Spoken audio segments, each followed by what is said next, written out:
I am Susie Aison Yabut, a bold woman, a game changer with a fearless spirit.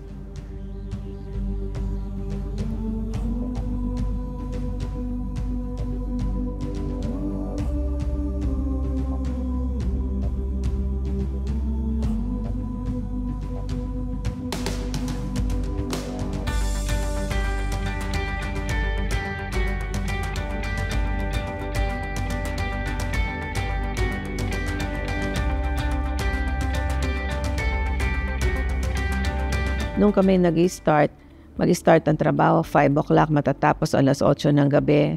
Tapos hands-on ka. Talagang, kumbaga, parang wala kang life outside ng business. Pero kailangan mong pagtiyagan kung gusto mong maging effective yung pagiging negosyante mo sa food. Determined sila. Tsaka strong-willed. Tsaka sa lahat ng bagay. Never give up. Sa negosyo, kung hindi ka talaga magte-take din ng risk, like yung pagba-branch out namin, every time we set up a branch, that is a risk that we're taking kasi hindi mo alam kung magiging effective ka doon o kung magiging mabenta ka doon. Pero salamat naman sa Diyos and it prosper naman. Para sa akin, yun ang risk na that you have to take.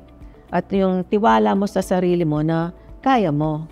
Dahil it will take a lot of your time, effort, and energy para ma-manage mo ang mga 25. At saka kailangan magtiwala ka rin sa mga kapwa mo, sa mga trabahador mo.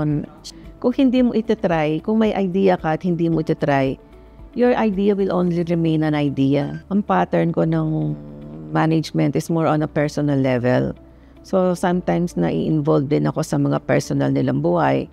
Kasi sa paniwala ko, kung kilala mo yung mga trabahador mo at alam mo kung anong pinanggagalingan nila, mas effective yung motivation mo. So, dapat maibigay mo rin yung best at saka yung respetong kinakailangan maibigay din sa kanila. Sa amin, sa Susis, minsan may mga project kami sa mga ayetas, minsan meron sa jail.